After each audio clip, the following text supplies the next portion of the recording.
if you were to put 10 million into something, you're going to want it back. And you're going to want it back probably pretty quickly. Yeah. And that's just really tough from a hospo point of view to work out how that's going to happen. I mean, because 10 million, you know, in terms of revenue, to get that back quickly, that's a big number. And if the money's been borrowed, the pressure on you to repay back that debt. Yeah. So you got to be making intense. money from day one, basically. And mate, I know some of these bigger operators, they use private equity money. Yeah. So instead of, you know, your bank interest, you're paying more. It's north of 10%. Yeah.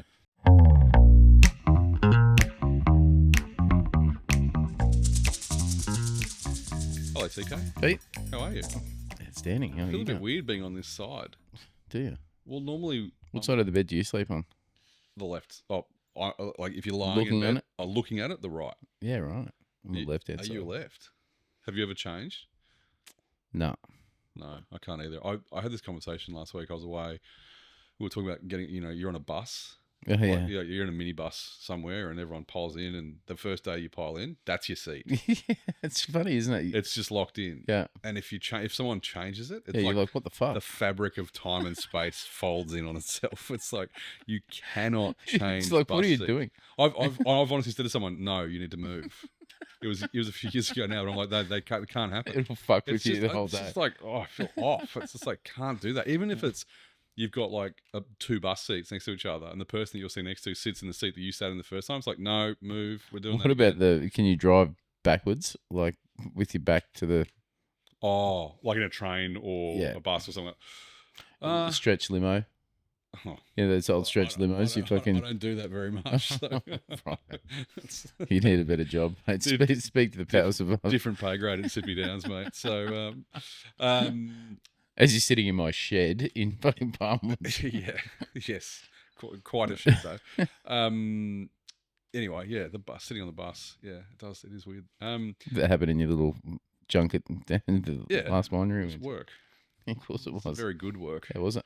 It was excellent, actually. It was really, nice really, booze, really eh? good. Yeah, look, I think, and we went down to McLaren Vale and to hang out with the guys from MAD, Michael, Martin, Adam, and David, and looking at all the wines they've produced so far. So they're up to their fourth vintage. Just 4 wines, including the rosé. But yeah, really interesting day and night looking at the comparisons over the last 4 years, where the vineyard's going, what they've been doing out in the vineyard, which is quite incredible. Yeah, right. The amount of work that they've been putting in there, what they've just put in some new cuttings of Mourvèdre, which is going to be really interesting to see what that looks like. But they're really focusing on Chenin and Grenache. Yeah, right. And yeah, it's just, there's something about, I know I've said this before, but being in situ at a winery or we're in the vineyard, in the shed, and just having a look around, it just makes you, there's no better way to understand a place than to do that. Sure. And this vineyard is just immaculate, as are all of the vineyards within that group. So with Shaw and Smith, Toll Puddle, MAD, and Other Wine Co., all the vineyards are exceptionally tidy. Doesn't that just say... It says so much about it, right? It totally does, and it's interesting. I'd expect nothing more from those guys. Absolutely. I remember going to Shaw and Smith the first time, which would have been a very long time ago, maybe 20 years ago. And, it's probably more than 20 years ago, which is slightly frustrating. Yes. Sorry, Corey. You just got a smack. Second rodeo. The winery itself, it's like, my God, it's clean. Yeah, right. Like you could eat your dinner off that winery floor. It's just, so there's something about that detail, that attention to detail, that I think you notice it even if you're just driving around in the vineyards. It has no choice but to permeate through to the product. Absolutely, right? It's quality. When you pull up at a garage, like to get your car serviced, and it's mint, you go, I'm in safe hands here. And the same thing, I'm going to have to move this actually now, Corey. This is definitely on me. Made a mistake. No, I can't do it. Do you do that? There we go. Good. I think, and the other thing is like a kitchen. Yeah, You wa- 100%. You walk into a kitchen like, It's amazing the oh filthy my grubs that God, work in our industry. But Jesus, I mean, we've all seen things. just even It's with like, my uniforms, God. mate. That's the thing. It's like, just give a shit. Like, Fuck. you don't have to, you don't have to press it, but just make it Wash look your like it clothes, hasn't you been in dirty the back fuck. of the car You know for what I a mean? week. So, And then buy an iron. You can buy an iron from Kmart for $10. every restaurant should have an iron in there, or we do, Yeah. because it's like someone's going to turn up one day. It's like, nah, that's Yeah. not it. Just go and iron it or whatever. Every restaurant I've ever worked in has had an iron in that for that reason. But yeah, anyway, that attention to detail is just throughout the entire process. But yeah, it was really lovely for them to take us down, and it was great to catch up with some really good people as well from all over Australia, which was nice. But only a small group, but it was really good fun. But yeah, the bus thing happened, and I did mention it on that trip as well, because no one was going to ruin anything, but I just said, isn't it funny that this is the case? And everyone was like, oh yeah, it totally is. I must have to reach out to Penny and she must have misplaced my email address. Probably, yep, yeah. So I'll give her a buzz. Yeah, she wasn't on it. Wasn't she? No. Wonder if she was responsible for the list. I'm not sure. You'd have to ask. Stop her, ducking and weaving, Pete. Look, and it's one of those things where I'm really appreciative of those when we get those invitations, because they are very, very cool, and you get to, as I said, catch up with good people. You get such a better understanding when you, as you said, you put when you're there. You put your toes in the soil. It's like now you understand. You get it. And that's the same with every vineyard on the planet. Like if you're trying to understand it, if you can get there, which is always tough depending on where it is, but it does really does make a huge difference. Because the amount of winemakers I've met at a wine event, and they're all posh and they're all done up to the nines because everyone's there to see them. Yeah. But then when you go to the vineyard, it's like, have you seen old mate? And it's like, oh, he's out pruning. Not a tractor or Next minute he rolls in and it's like, that's the winemaker. That's exactly right. Because that's the reality of it. It's hard work. Fuck yeah, it's really hard work. So it does mean something when you see the guys and their boots are dirty and that kind of stuff. I mean, it's a thing for sure. But it was great to catch up with, as I said, people from the other states and chat about sort of what's going on in the world, and a couple of recent events in hospitality sort of got mentioned. There was a couple of supplier conversations that sort of happened, people talking about certain bits and pieces, and it's a strange time, but I feel as though it's, look, we're so close to the end of the year, and it feels like everything's happening early this year for us. I don't know what it's like with your restaurants, but in terms of uplift, or yeah, and just people really early planning Christmas parties. Yeah. Like we've got so many events booked in at Market Bistro and in Rice Boy, sort of upstairs, and in RBs. And we're I think we're like nearly 3 weeks ahead of the game of where we were last year. We certainly not in Brisbane. We haven't seen that yet. It's definitely. Sorry, that said, there was a huge uptick last week. Night Feast was on as well, and we're involved with that. So that's had a massive thing. I just don't. But there's like, it feels as though the trade is being dragged forward this year, but there is so much pain out there. Like, it seems like every single time I pick up the newspaper or someone else's shop, there's another joint that's closed. Yeah, the market is brutal at the moment. And I think that's the thing. It's like this. It goes back to what, and we've spoken about this 100 times. But if you're not on your game, you're going to get passed over. Oh, you get massacred. It's simple as that. Like, great little cafe on the street where our office is in Fortitude Valley, called King Arthur, which is it's awesome. It's tiny. It seemed to be, from the outside looking in, it seemed like it was okay, but they've just announced yesterday they're not reopening again. It's like, what happened? It's just like, I want to know more. We thought they were refurbing. They were shut for a couple of days. We thought, they're just refurbing. It's like, no, they've gone. Yeah. And it's like, that's sad. And it's like those little places with personalities as well add such a great amount to the fabric of hospitality. It's sad to see those places go. And I mean, it's sad to see any places go at the end of the day, but there's something for me about, smaller places like that where it affects a lot, probably more people. Yeah. I don't know why. Or maybe it affects them deeper. Yeah. I'm not sure, but it's a shame. And, there's lots going on. Because the other end of the spectrum, you've got like Miss G's just announced that they're going to close. I wonder if that's off the back of, it's been there for a long time and they're going to refresh it and put another concept in there, or whether or not they were bleeding out of it. I don't know. Yeah, and that's the thing. We never really, unless you know, you never know. So I've been to Miss G's a couple of times, as I was saying before off camera, and I'll probably in 3 or 4 times. It's always been really good. Look, Maryvale are good operators. Yeah. They're very good at what they do. Yeah. That's probably the better way to say that. Something again from the outside. But do you think on the other side of that is there? Because we're seeing there's still a lot of places opening. Yeah. Oh fuck! Like Shannon Bennett's joint down in Byron Bay. Have you seen that? I've just seen some video of it, and it looks unbelievable. I mean, that's a big looks like a big building. Byron Bay as well. Yeah, yeah. No doubt. He's got a big enough name. People are going to go to Byron to go there. Yeah. But fuck, if he's not spending fucking $10 million, I'm not it's here. a lot of money, isn't it? And that's the thing. It's like, what's the return like that? And we've had these conversations before. I think if you were to put 10 million into something, you're going to want it back. And you're going to want it back probably pretty quickly. Yeah.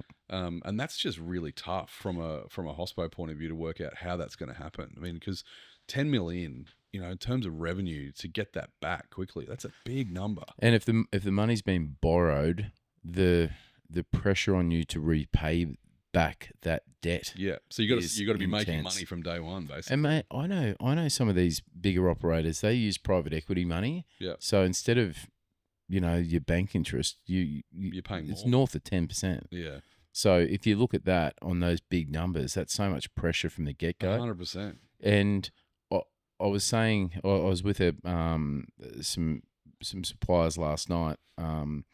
We're just talking about the restaurant game in general, and I reckon in my lifetime I'm going to see outgoings, which will be more expensive than rent.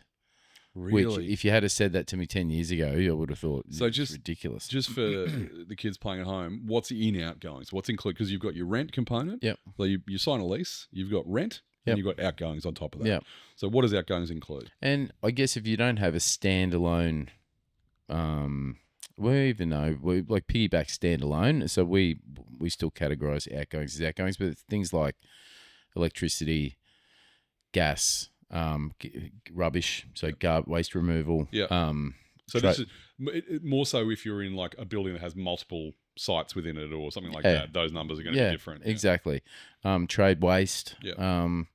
So grease traps, getting a grease trap cleaned, that kind of stuff. Yeah, insurance. And do they take care of that? The landlords take care of that, or it just happens and they just charge you for it? Sometimes. Yeah. But, like at the wharf, for example, they do that. So they've got a big compactus rubbish bin, a skip. They've got 7 cardboard skips to take away the cardboard, and they control the grease trap getting pumped quarterly. But at Piggyback, because we own the building as well, you're responsible. We do it, and then we on charge it to the restaurant. Yeah. So there's two. It sounds confusing, but we have an entity. We own an entity that owns the building, and then there's an entity that owns the business, and the business we treat that as at arm's length. So the owner of the building is like any other landlord, basically. So everything is exactly the same. We rent review it, everything ourselves. If you don't do that, and if you're giving yourself, a freebie or whatever, that's going to bite you in the ass if you ever decide to sell it or something like that, because it's like you can't replicate that. And we've created a trust that our super fund, my super fund, owns Piggyback, so it's that works really well for us. But things like rubbish, like waste removal is fuck, mate. I've never seen anything like it. Crazy. The prices of stuff now. And the thing is, it's like you can't not do it. Like you just have to do it. Yeah. So we've got daily pickups, I think, at most restaurants now, and it's just like Look, I remember a time when our outgoings in the very first restaurant that I ever had was like $25 to $30 a square meter. Yeah. Which I used to think, fuck, that's dear. And it was underneath a luxury apartment building, so there's usually more in them. Yeah. Because there's things like common area cleaning, gardens, lifts, pool, thing that's all that kind pretty, of stuff. Security potentially. Correct. Yeah. Multiple bathrooms, your end of trip facilities where there might be bikes and locker rooms. It all have to be clean. The end of trip facilities thing, I think the first time I ever saw that in a build was at Market. Yeah.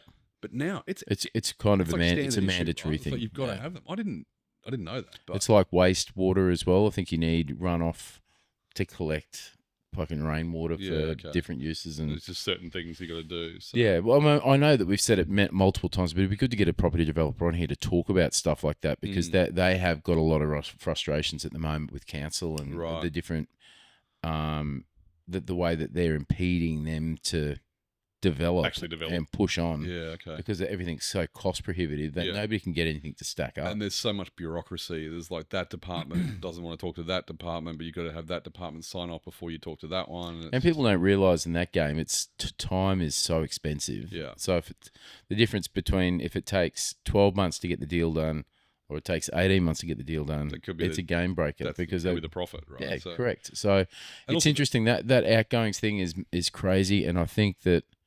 So you said it was sort of 25, 35 when you first started. What is it now? 130. And right, okay. So in terms of like percentage, is there a number that you would probably work towards, or not really, or it's just because it changes, mate, and there's no legislation that says when it's locked down, like when you agree to the outgoings are the outgoings. If that goes up because JJ Richards decides that the cardboard collections needs to be more expensive, then we just get on charge. So the collections of that it is what it is, and we get them. Like I independently audit them, get a third party to do it, and it just keeps the landlords honest. Because back years ago, there's been horror stories of landlords that might just throw some extra bits in there, a gardener for home or a painting. You know, they painted my fence, but it's in the outgoings for the restaurant. For you, But now they've made it a law that if any business can get audited, and it has to be above board. I'm sure there's people out there that still do dodgy stuff, but I advise all of my landlords that I will be getting them audited at least once a year. Yeah, right. Just on outgoings. Yeah. I mean, it makes sense because it's like you said, even more so now because it's such a big number. Yeah, but I think that we're going to see there'll be a massive shake-up it has to be a massive shake-up in the insurance game in particular, because I don't know how does insurance just keep going so far north. Like I'm speaking to guys I know in the car game who are just saying we're self-insuring now because. What is that? What's self-insuring? Like just putting money away. Yeah, they'll pay for a company to give them public liability insurance. Yeah. But then if their normal insurance is $50,000 a year, then they'll just put $50,000 a year in a tin in a bank account and not touch it.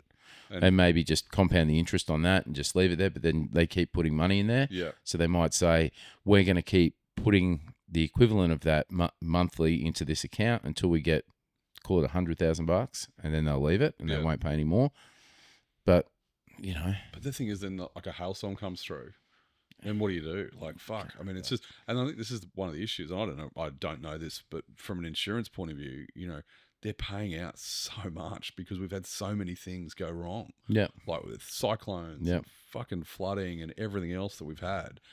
I'm don't get me wrong. I'm not saying it's all justified and the insurance companies are great, but they're there to make money as well. That's the key part. But yeah, it's a big risk. We have this conversation just with health insurance. Yeah. Like, it's like, oh, is it worth it or is not? it worth it? And it's just like, geez, I don't know. But when something goes wrong, then it is. I mean, that's the thing. And I've had to have a couple of, what would be considered fairly major operations. And when you have those, it's like, well, that was worth it then, because that was $17,000 for that one night stay. Yep. For whatever. So I'm glad I paid the $150 a month for the last 10 years. Still backwards, but it's whatever it is. But it is an expensive thing, but it's like, can you afford to not have it? Yeah, exactly. That's the challenge, and particularly as you get older. And now there's different insurance companies. Different landlords will make you have this insurance, this particular type of insurance. Brand or no? Just not type. brand, but just say like glass is an obvious one that you must have. Coverage. X amount of glass insurance, especially if like Market Bistro is one of those where it's all the entire front of the restaurant is glass. So they don't want you to run the risk of something happening to the front of that restaurant. Then you turn around to the landlord and say, I can't afford to replace that. Yeah, so glass insurance is a must there, and we need to provide evidence of that and provide the actual insurance slip to the landlords to show them that we've got it covered.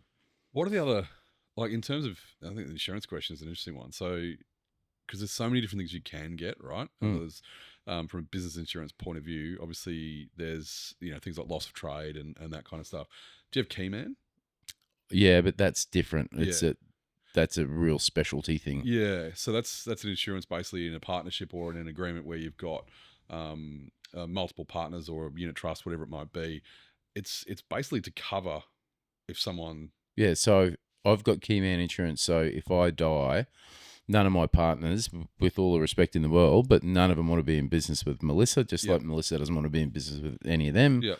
We want to keep it really clean. Yeah. So if I get hit by a truck, then my insurance then is paid to the business. Yeah. And then the business cuts Melissa a check. Yeah. Yeah. So it's one of those things. I think if you ever get into business with anyone, it's kind of a must. Yeah. Because it just, again, keeps it clear. Everyone knows what it is. And Yeah, then exactly. we don't have to worry about that. It's So, expensive. Like, if there's a messy exit like that, you can deal with it. Yeah. It's expensive. It's a fuck around to get, but It's worth it. Yeah. What else is there? Like in your business insurance, or is there any mate, other we types? don't do any business interruption insurance. Yeah. We don't do loss of trade because it's too expensive. Mm. Since COVID, it's tripled in price. Yeah. So there's no point. We have cold rooms stock. It's like breakages. Like if the cold room crashes on a Sunday night, Yep. no one finds it for 2 days. Yep. I mean, the good thing about your restaurants, they're open 7 days, so you're Correct. not going to be too long, right? Correct. What else is on there? We have specific insurance for specific bits of equipment. Yep. That may be really expensive, like Yep. a combi oven. Yep. So you got a $40,000 oven, and it's like you want to make sure that one's covered. Yeah. Cash in the building, cash in transit. Yep. Just for when we do banking, because we don't have cash pickups. It's interesting, but we do daily banking as well, so that helps. But that's not regular, right? Like a lot of people will sit there and just leave cash in bank, Yeah. cash in the safe or whatever for. God, some people do it for weeks. I And know, all of a it's sudden they're taking a ridiculous. shit ton of cash, Well, and they're not covered because they're probably covered for 10 or 15 in transit. But the thing that's scarier is that you've got, I don't know what everybody else's business is like, but how many people are coming and going from that safe? You know what I mean? Like, just more temptation if there's like more just cash look, there. there's a great saying that my dad always used to say that what the eye can't see, the heart can't grieve over. So don't have the cash sitting in the safe. Like we bank every day. And then you should at the end of the And day. change, they're less likely to take change. Yeah, so you're not gonna risk going to jail for two $50 bags of $2 yeah, coins. correct. Right? So yeah, that cash in transit and cash in safe, they're two different things. Yeah, right. For insurance and cash in transit, it's a bit more. Yeah. But I think it's necessary. I would think so. Unless Because- you're getting an armored truck coming to go. But the thing is, well, cash is. I mean, I'm not sure how you guys go, but we're seeing so little cash these days. Yeah, it's funny. Like we see some at Piggyback, and I guess that's because it's kind of there's a lot of tradesmen that work out here Yeah, a that little bit more rural. yeah, and they probably deal quite a lot in the cash economy. Yep. Market Bistro, bugger all. Legally, I'm It's sure all- they're all declaring it all as well. Yeah, I'm sure. But Market Bistro, it's card centric. Yeah. Like it's just tap and go Yeah, all the time. absolutely. So bugger all cash. Yeah. Rice Boy, we see a bit going through there, but it's nothing what it used to. But I try desperately hard to just use cash. Yeah, because I just think it's so critical. It's if You mean personally? Like, Yeah. yeah, okay. like I take money out, I Yeah. carry cash on me all the time. Yeah, see, I don't, I can't remember the last time I had cash on me. I just think that we will see, and I reckon it's going to happen more and more frequently, that we're going to see different things happen in the world, and the internet may glitch, and you can't get your fucking cabbage. Just one this week where how many websites went down with one company fucked up or whatever it was, and mate, my worst nightmare up there with when you leave a car park at an airport and you go to pay, or you've paid for your parking and then you put that ticket in, yeah, and you're waiting for that boom gate to open and there's cars behind you. The anxiety level in me goes through the roof. really, Yes. So you don't want to be the guy at the front of the line that can't pay. fuck that. Yeah. Or even worse, be somewhere, ordered something like fuel my car up, and then fucking internet goes down. I'm like, it gives me heart palpitations thinking about that. Jeez. So I always always. And I think it's important. I think the cash economy still needs to be there. Yeah, I don't disagree with that. I know that's something that there's a couple of people I know that's all they do. That's Yeah. just like that's. It's also, if anyone's read like the Barefoot Investor, where you got your buckets and Yep. you do different things. A lot of if you do that physically with cash, it's potentially a lot easier to do because you're not just Melissa's tapping and throwing your amazing at money it. away. So yeah. If we're saving up for something, like if she's got something she wants to save up for, might be Christmas, so she wants to, she might have, a couple of years ago, she wanted a new Christmas tree and she wanted new decorations and she wanted to start fresh. So come June, she was like, end of financial year sales, she put 4 takeaway containers in a cupboard. Yeah. And then every week, Bang, when we got paid, we put a little bit of cash in each one. Yeah. And then at the end of come October, she had $150 in this one, $200 in that one, and the Christmas tree was always going to be more expensive, so she put more cabbage in that. So she grabbed that and went and bought a Christmas tree. Sorted. And she found it so much, and she always has found it easier when she can physically touch it. See-touch feel, a kinesthetic thing. It's like it's got to be in front of you. Yep. I think it's probably. The more I think about it, it's like it's probably something I should do because I'm just like a demon with the tap. It's just like whatever, just go for it. The one thing I do though is, I've got a roundup. On my. So every time I tap, it rounds it up to the nearest $5 and takes it into another account. Oh, that's cool. So I just have this little sort of account that just bubbles away, and I don't really worry about it, and it's just always cheeky few $100. Yeah, it just adds up. Yeah, because it's like $1 here, 40 cents here, and you just don't even miss it. Yeah. The problem is it's still in my app, so I can still see it and just transfer out of it. But anyway, maybe the card stuff, especially with the shop app. Have you ever used that? Oh yeah, that's dangerous. That's like you hit one button and it's so we'll be sitting here watching a shit TV show that I know that Melissa doesn't like. Next minute I'll hear this blip, and it's like, fucking, that's a purchase. Then another one, it's like, what are you doing? And then I can see the shop app will come up on my phone. It'll be fucking 3 purchases made, and I'm like, do you want to put something else on the TV because you've just spent $30 in 2 minutes? I think a lot of people like those that mentality of saving like that or having your buckets and doing that kind of thing is something that restaurants could do. Oh, 100%. Like, like you said, if you've got something there, like this insurance thing, it's like, we're just going to put it away. Because a lot of people won't put stuff away. And then we did it this year. Get to a point and something bill comes in, they're like, oh shit. Well, like, that's coming. Your rego's coming every year. It's not a surprise. Last year, and you'd know better than most, that when the wine allocations come out, it's like, you've got one hit at it. Yeah. Yeah, you either take it or you don't. And if you don't, it's gone, right? So last year, we had all this allocation come through, and Damo, like he should, it's his job, he looks after all of our wine stores, he went on this mad purchasing frenzy. But we had buyers for a lot of it before we even got the stock, right? So it was good business for him. But what we didn't do is we didn't plan very well in the lead up to it. So it eats your cash flow. So you end up getting fucked. Smashed. Yeah. By the time we got the last bit of stock and I got that invoice, there's nothing there. We're like and I'm extremely frugal with our bank accounts for the businesses. Yeah. And I like to see money in there. Yep. And we drained it because I didn't plan very well for it. So from that moment on, I started marking down all of the allocation dates and as best I could. Yep. And I started putting money aside for it. Yep. So this year we slid into the allocations and no problems. We had cash in there. But, you're looking at the cash and you're like, oh, we really need that new oven and we really need that and we should be painting that wall and there's 3 chairs that I know that the arms are a bit loose and it's like, fucking stay strong because that's for something else. Yeah. Yes. And that allowed us when those wines did come in that I know Damien really wanted them and I know that they'll sell, which means we will make money out of it. We just fucking grab them straight away. And I think that's the thing. It's like, we're just fearless about it. Because if you don't buy them, you're never going to get that opportunity again, and you're never going to make the money on that bottle. Yep. And often when it comes to allocation wines as well, which is I could do a 10-part series on allocations, because there's a lot of people that don't like it. What I'm concerned with allocations right now is that there's a lot more brands are starting to allocate that maybe don't need to. they're almost using it as a sales tool. Yeah, right. As in, we're going to allocate these wines, so let us know if you want them, or you're entitled to this, this, and that. And I'm just some things I'm like, I don't want that. Sorry. So it's like I don't want to play that game of. It's almost like it's not fake rareness, but it's creating this FOMO, right. and it's like, I mean, it's a sales technique at the end of the day. Like sales 101. It's like if someone goes, "Oh, I really like that," and go, "Oh, I've only got a couple of boxes left. Oh, I'll take them both." Yeah. That's like I got taught that when I was 19 years old. Fish of the day. Well, we've only got a couple left. They've been selling really well. Great, no problems. They're done. We'll take them. It's just like you say that to 4 tables in a row. Yeah. That's it.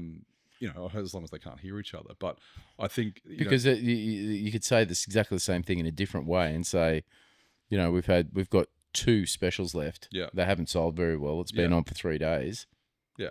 Oh, no thanks. But phrase it the other way. We have not been able to keep this special on. Yeah. We've only got 2 left. We ate 3 of them for lunch. And, before I go to the other tables, do you guys want any? Like suddenly it's like, fuck, of course we want them. And sorry for those that didn't know that. That's kind of how we can sell in restaurants. It's a thing as well. But it's rare, I suppose. You don't see that often, but it is definitely a technique that some people and places will use. But even people like Haramissa Kingfish are doing allocations of Kingfish now. Are they?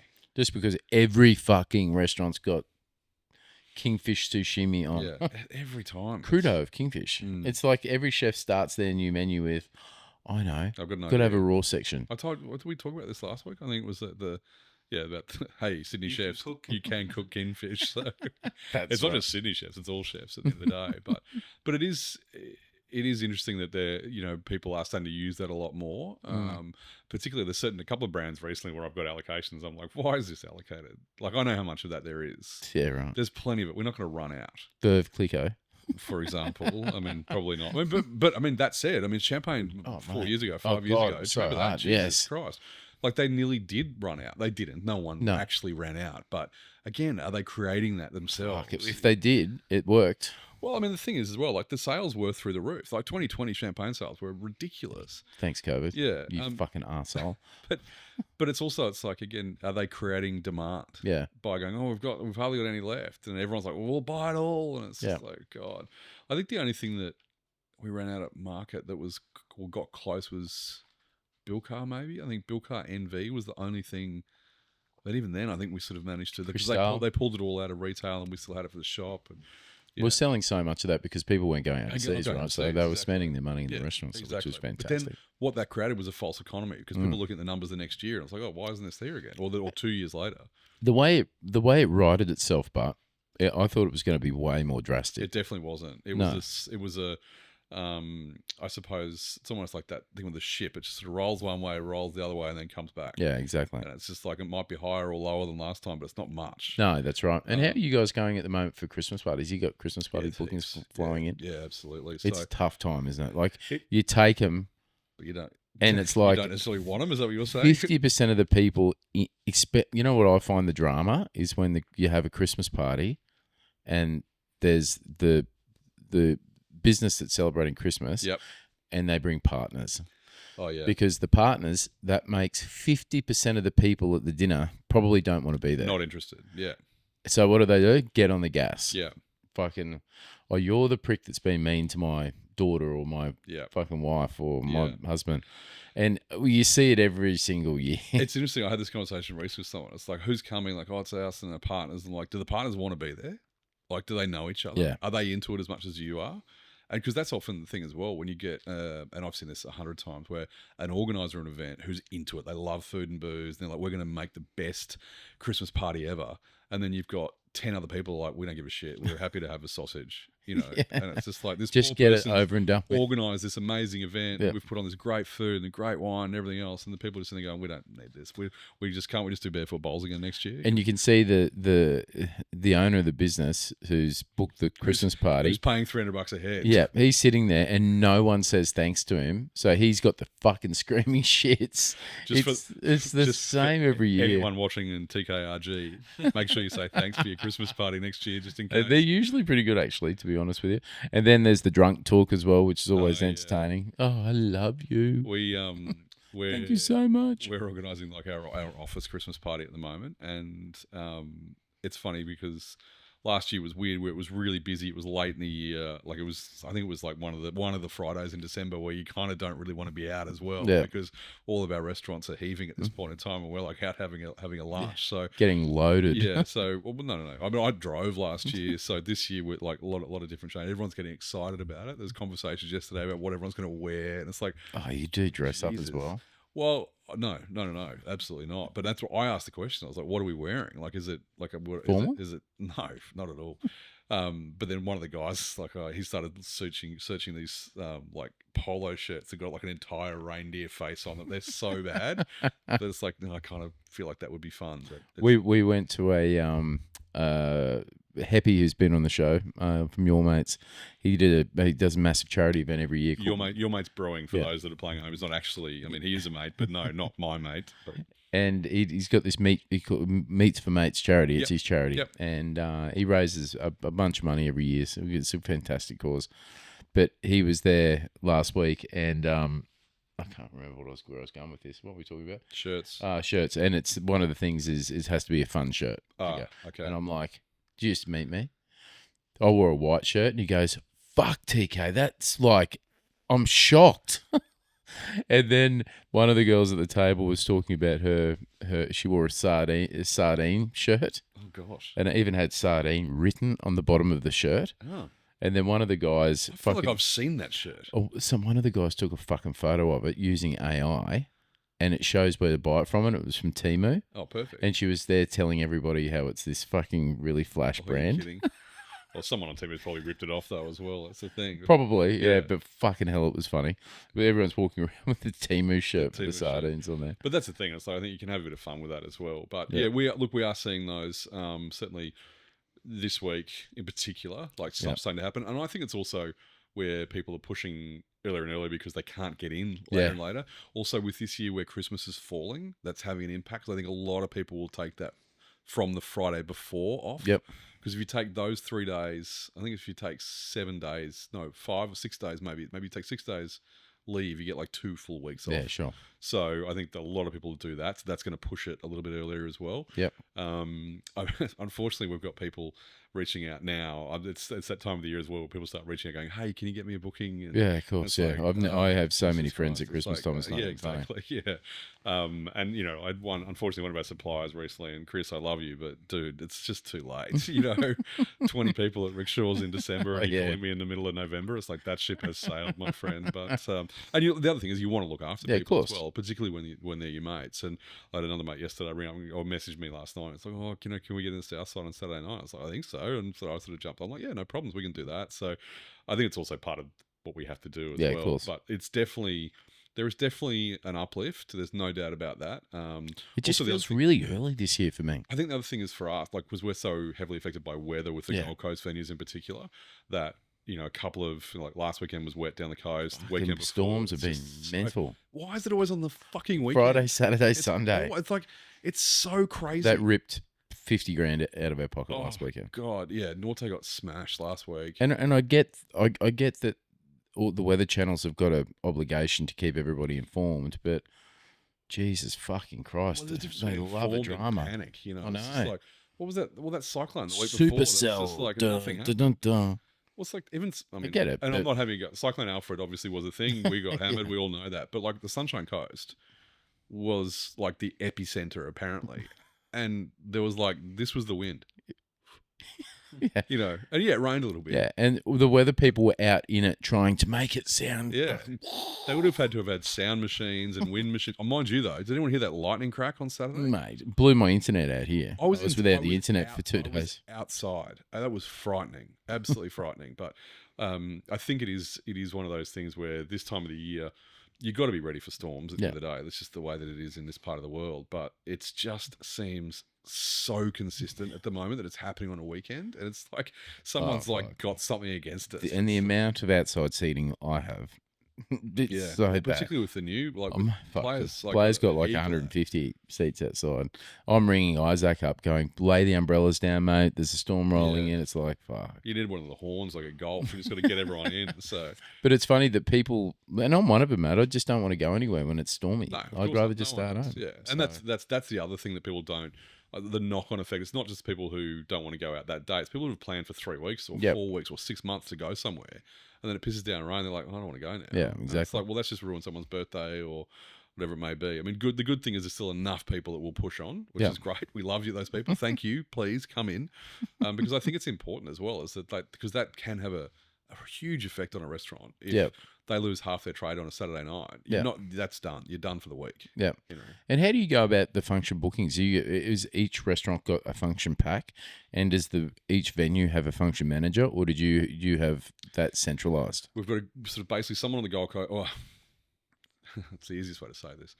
We've got someone on the Gold Coast and someone in Brisbane who looks after events in total, and Right. then basically there's people within each venue as Yeah, well. right. It's sort of, well, in terms of operational, there's the operation side, but then in terms of the selling the events, we've got in Brisbane we've got kind of 2 people that go across the 3 restaurants. Yeah.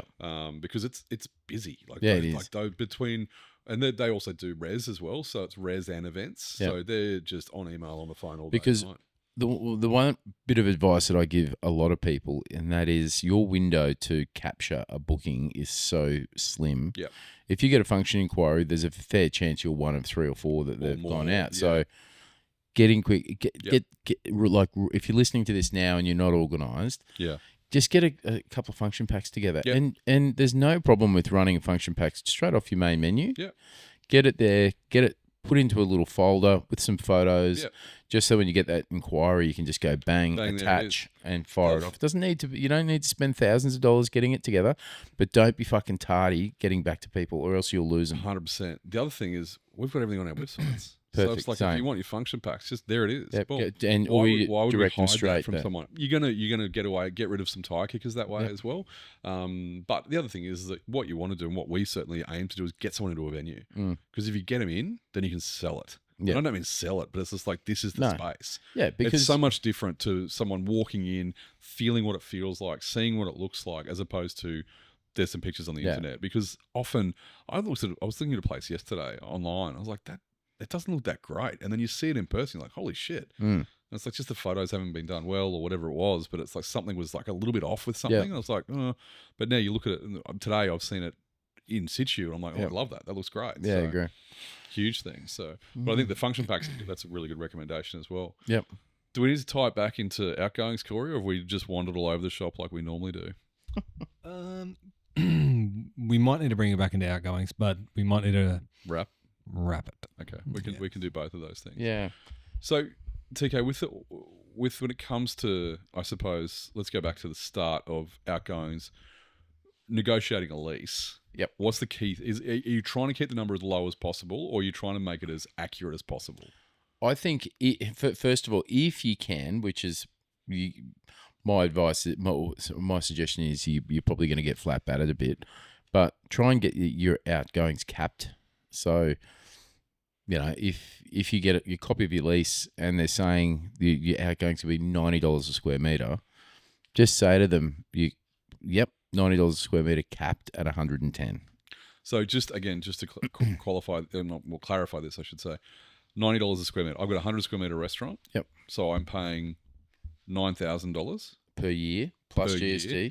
per square meter. per square meter. Okay, thank you. So Just because often when we talk about square meter, people will be like, "It's just $90 a square meter. It's only 400 square meters, so it's just 36,000." It's like, well, yeah, exactly. It adds up real quick. every year. Yeah.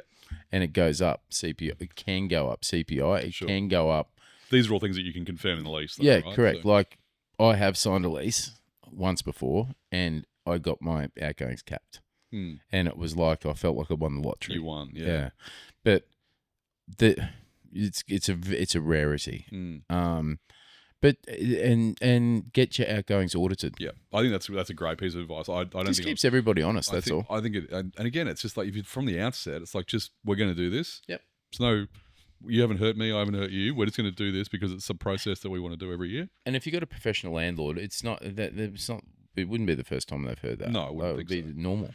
And again, it should be just pretty straightforward. Yeah, no Yeah. problems. And if you're in a position where you own the freehold of where your business is, then it's just up to you to make sure you're getting the right deals done. Yeah. Don't necessarily go with just JJ Richards. Shop around for your grease trap removal, Yeah. cardboard, It's up to you to try and get the best I deals. think also with some of those things, it's like the big names obviously dominate when you're searching for something, but it's also if they look at the local guys. Sometimes, I mean, I've certainly been in places before where you have to use local guys because the big guys won't come there for whatever reason. So I think that's a good way to sort of shop around as well. And it's amazing, mate. If you can shave, 5% off your outgoings, that's a good holiday every year. Absolutely. And I encourage everybody to get in there and do it. It's pure profit too. I agree. All right, Good thanks, chat mate. about that. Absolutely. All right. Thanks, Corey. Chat Thanks, soon. Pete. Cheers.